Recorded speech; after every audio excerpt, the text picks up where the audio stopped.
2 Samuel. After the death of Saul, when David had returned from striking down the Amalekites, David remained 2 days in Ziklag. And on the 3rd day, behold, a man came from Saul's camp, with his clothes torn and dirt on his head. And when he came to David, he fell to the ground and paid homage. David said to him, "Where do you come from?" And he said to him, "I have escaped from the camp of Israel." And David said to him, "How did it go? Tell me." And he answered, "The people fled from the battle, and also many of the people have fallen and are dead, and Saul and his son Jonathan are also dead." Then David said to the young man who told him, "How do you know that Saul and his son Jonathan are dead?" And the young man who told him said, "By chance I happened to be on Mount Gilboa, and there was Saul leaning on his spear, and behold, the chariots and the horsemen were close upon him. And when he looked behind him, he saw me, and he called to me. And I answered, 'Here I am.' And he said to me, 'Who are you?' I answered him, 'I am an Amalekite.' And he said to me, 'Stand beside me and kill me, for anguish has seized me, and yet my life still lingers.' So I stood beside him and killed him, because I was sure that he could not live after he had fallen. And I took the crown that was on his head and the armlet that was on his arm, and I have brought them here to my Lord." Then David took hold of his clothes and tore them, and so did all the men who were with him. And they mourned and wept and fasted until evening for Saul and for Jonathan his son, and for the people of the Lord, and for the house of Israel, because they had fallen by the sword. And David said to the young man who told him, "Where do you come from?" And he answered, "I am the son of a sojourner, an Amalekite." David said to him, "How is it you were not afraid to put out your hand to destroy the Lord's anointed?" Then David called one of the young men and said, "Go, execute him." And he struck him down so that he died. And David said to him, "Your blood be on your head, for your own mouth has testified against you, saying, 'I have killed the Lord's anointed.'" And David lamented with this lamentation over Saul and Jonathan his son, and he said it should be taught to the people of Judah. Behold, it is written in the book of Jashar. He said, "Your glory, O Israel, is slain on your high places. How the mighty have fallen. Tell it not in Gath, publish it not in the streets of Ashkelon, lest the daughters of the Philistines rejoice, lest the daughters of the uncircumcised exult. You mountains of Gilboa, let there be no dew or rain upon you, nor fields of offerings. For there the shield of the mighty was defiled, the shield of Saul, not anointed with oil. From the blood of the slain, from the fat of the mighty, the bow of Jordan, the bow of Jonathan turned not back, and the sword of Saul returned not empty. Saul and Jonathan, beloved and lovely, in life and in death they were not divided. They were swifter than eagles, they were stronger than lions. You daughters of Israel, weep over Saul, who clothed you luxuriously in scarlet, who put ornaments of gold on your apparel. How the mighty have fallen in the midst of the battle. Jonathan lies slain on your high places. I am distressed for you, my brother Jonathan. Very pleasant have you been to me. Your love to me was extraordinary, surpassing the love of women. How the mighty have fallen, and the weapons of war perished." After this David inquired of the Lord, "Shall I go up into any of the cities of Judah?" And the Lord said to him, "Go up." And David said, "To which shall I go up?" And he said, "To Hebron." So David went up there, and his 2 wives also, Ahinoam of Jezreel, and Abigail the widow of Nabal of Carmel. And David brought up his men who were with him, everyone with his household, and they lived in the towns of Hebron. And the men of Judah came, and there they anointed David king over the house of Judah. When they told David, it was the men of Jabesh-Gilead who buried Saul, David sent messengers to the men of Jabesh-Gilead and said to them, May you be blessed by the Lord, because you showed this loyalty to Saul your lord and buried him. Now may the Lord show steadfast love and faithfulness to you, and I will do good to you because you have done this thing. Now therefore let your hands be strong, and be valiant, for Saul your lord is dead, and the house of Judah has anointed me king over them. But Abner the son of Ner, commander of Saul's army, took Ishbosheth the son of Saul and brought him over to Mahanaim, and he made him king over Gilead and the Asherites and Jezreel and Ephraim and Benjamin and all Israel. Ishbosheth, Saul's son, was 40 years old when he began to reign over Israel, and he reigned 2 years. But the house of Judah followed David, and the time that David was king in Hebron over the house of Judah was 7 years and 6 months. Abner the son of Ner, and the servants of Ishbosheth the son of Saul, went out from Mahanaim to Gibeon. And Joab the son of Zeruiah and the servants of David went out and met them at the pool of Gibeon. And they sat down, the one on the one side of the pool, and the other on the other side of the pool. And Abner said to Joab, Let the young men arise and compete before us. And Joab said, Let them arise.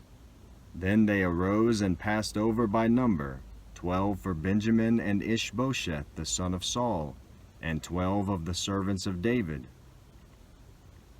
And each caught his opponent by the head and thrust his sword in his opponent's side, so they fell down together. Therefore that place was called Helkath Hazurim, which is at Gibeon. And the battle was very fierce that day, and Abner and the men of Israel were beaten before the servants of David. And the 3 sons of Zeruiah were there, Joab, Abishai, and Asahel. Now Asahel was as swift of foot as a wild gazelle, and Asahel pursued Abner, and as he went, he turned neither to the right hand nor to the left from following Abner.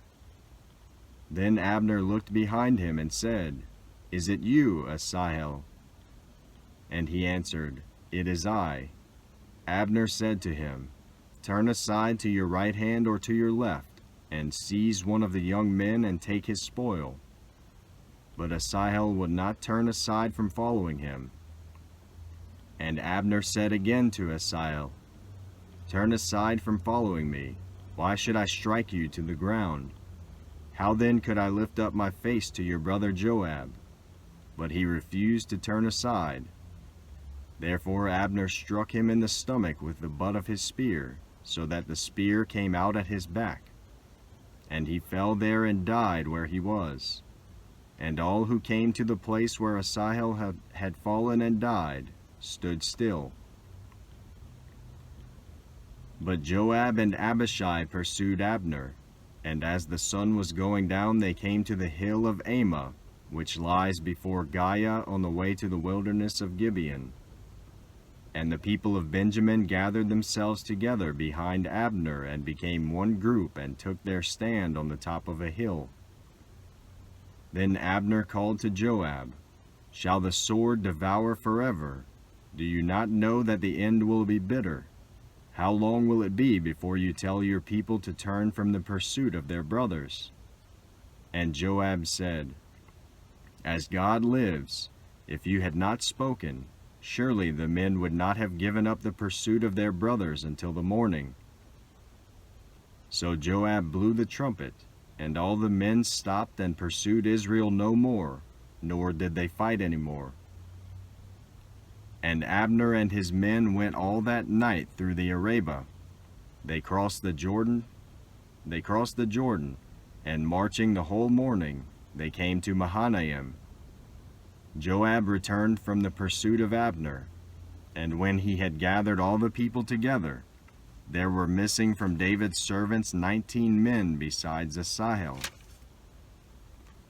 But the servants of David had struck down of Benjamin 360 of Abner's men.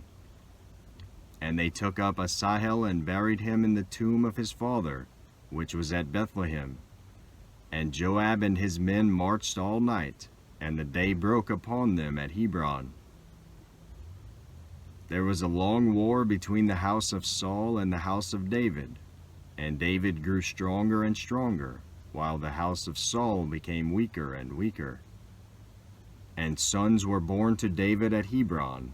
His firstborn was Amnon, of Ahinoam of Jezreel, and his second Chelib, of Abigail the widow of Nabal of Carmel, and the third Absalom the son of Maacah, the daughter of Talmai, king of Geshur, and the fourth Adonijah the son of Haggith, and the fifth Shephatiah the son of Abital, and the sixth Ithream of Eglah, David's wife.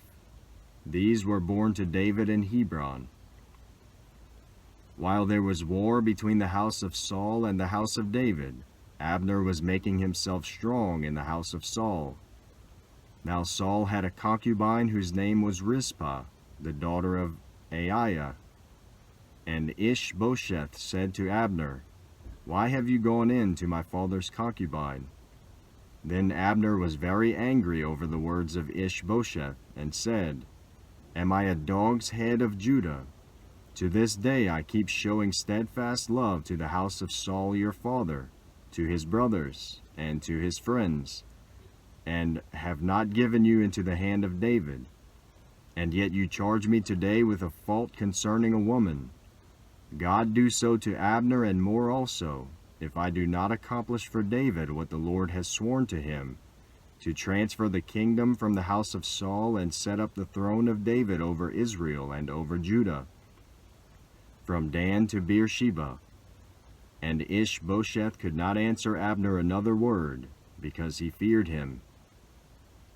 And Abner sent messengers to David on his behalf, saying, "To whom does the land belong?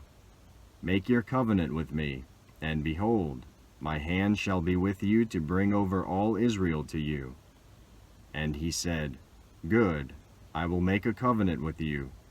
But one thing I require of you, that is, you shall not see my face unless you first bring Michal, Saul's daughter, when you come to see my face." Then David sent messengers to Ishbosheth, Saul's son, saying, "Give me my wife Michal, for whom I paid the bridal price of 100 foreskins of the Philistines." And Ishbosheth sent and took her from her husband Paltiel the son of Laish. But her husband went with her, weeping after her all the way to Bahirim. Then Abner said to him, "Go, return." And he returned.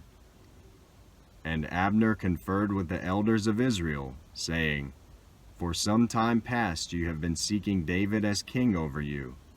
Now then bring it about, for the Lord has promised David, saying, 'By the hand of my servant David I will save my people Israel from the hand of the Philistines, and from the hand of all their enemies.'"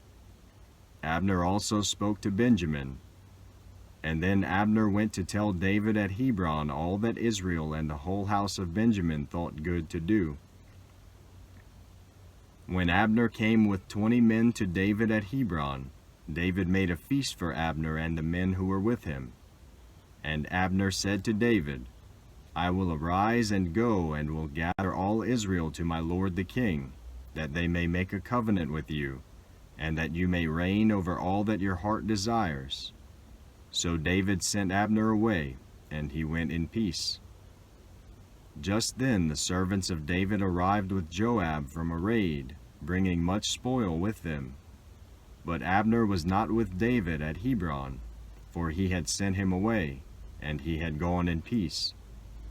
When Joab and all the army that was with him came, it was told Joab, Abner the son of Ner came to the king, and he has let him go, and he has gone in peace. Then Joab went to the king and said, What have you done? Behold, Abner came to you. Why is it that you have sent him away, so that he is gone? You know that Abner the son of Ner came to deceive you, and to know your going out and your coming in, and to know all that you are doing. When Joab came out from David's presence, he sent messengers after Abner, and they brought him back from the cistern of Sirah. But David did not know about it. And when Abner returned to Hebron, Joab took him aside into the midst of the gate to speak with him privately, and there he struck him in the stomach, so that he died.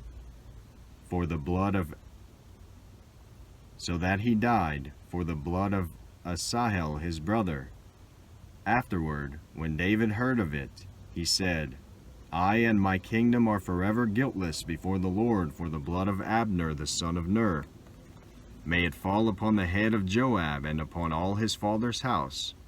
And may the house of Joab never be without one who has a discharge, or who is leprous, or who holds a spindle, or who falls by the sword, or who lacks bread.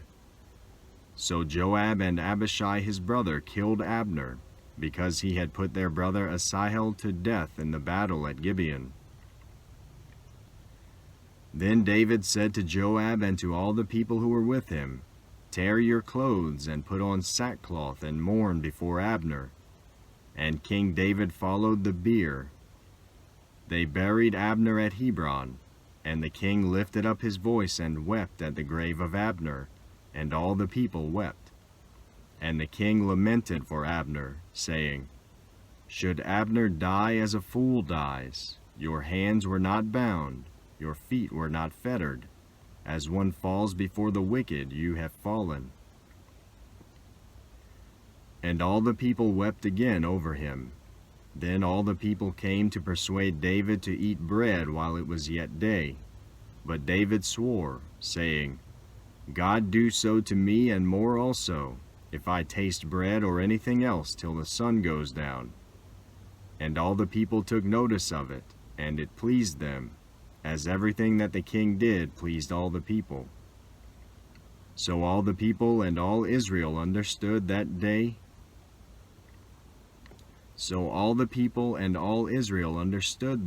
that it had not been the king's will to put to death Abner the son of Ner. And the king said to his servants, Do you not know that a prince and a great man has fallen this day in Israel? And I was gentle today, though anointed king. These men, the sons of Zeruiah, are more severe than I. The Lord repay the evildoer according to his wickedness.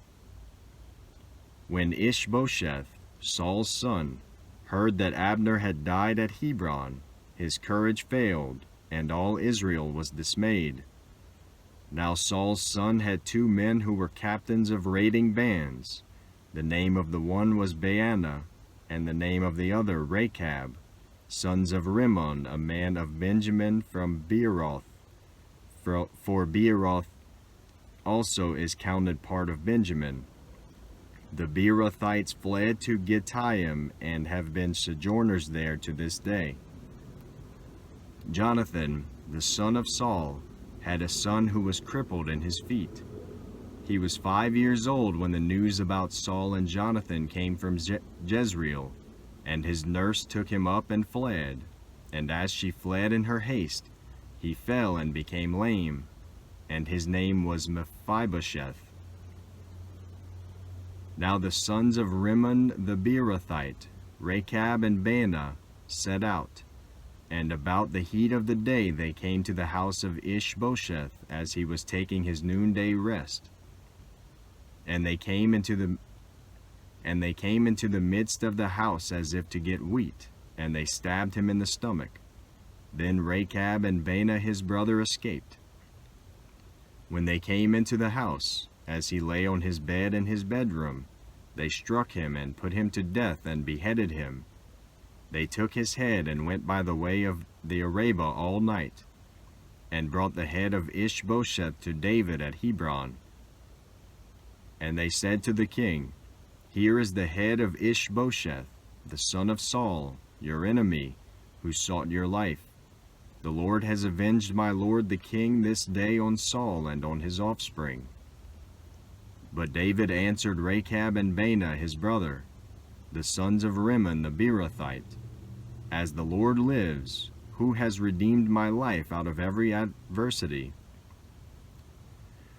As the Lord lives, who has redeemed my life out of every adversity, when one told me, Behold, Saul is dead, and thought he was bringing good news, I seized him and killed him at Ziklag, which was the reward I gave him for his news. How much more, when wicked men have killed a righteous man in his own house on his bed, shall I not now require his blood at your hand and destroy you from the earth? And David commanded his young men, and they killed them and cut off their hands and feet and hanged them beside the pool at Hebron. But they took the head of Ishbosheth and buried it in the tomb of Abner at Hebron. Then all the tribes of Israel came to David at Hebron and said, Behold, we are your bone and flesh. In times past, when Saul was king over us, it was you who led out and brought in Israel. And the Lord said to you, You shall be shepherd of my people Israel, and you shall be prince over Israel. So all the elders of Israel came to the king at Hebron, and King David made a covenant with them at Hebron before the Lord, and they anointed David king over Israel. David was 30 years old when he began to reign, and he reigned 40 years. At Hebron he reigned over Judah 7 years and 6 months, and at Jerusalem he reigned over all Israel and Judah 33 years. And the king and his men went to Jerusalem against the Jebusites, the inhabitants of the land, who said to David, You will not come in here, but the blind and the lame will ward you off. Thinking, David cannot come in here. Nevertheless, David took the stronghold of Zion, that is, the city of David. And David said on that day, Whoever would strike the Jebusites, let him get up the water shaft to attack the lame and the blind, who are hated by David's soul. Therefore it is said, The blind and the lame shall not come into this house. Therefore it is said, The blind and the lame shall not come into the house. And David lived in the stronghold and called it the city of David. And David built the city all around from the Millo inward. And David became greater and greater, for the Lord, the God of hosts, was with him. And Hiram king of Tyre sent messengers to David, and cedar trees, also carpenters and masons who built David a house. And David knew that the Lord had established him king over Israel, and that he had exalted his kingdom for the sake of his people Israel. And David took more concubines and wives from Jerusalem, after he came from Hebron, and more sons and daughters were born to David. And these are the names of those who were born to him in Jerusalem: Shemua, Shobab, Nathan, Solomon, Ibhar, Elishua, Nepheg, Japhiah, Elishama, Eliada, Eliada, and Eliphalet. When the Philistines heard that David had been anointed king over Israel, all the Philistines went up to search for David.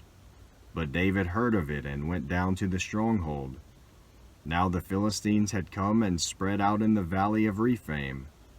And David inquired of the Lord, Shall I go up against the Philistines? Will you give them into my hand?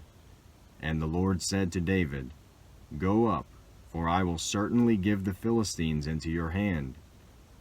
And David came to Baal Perazim, and David defeated them there.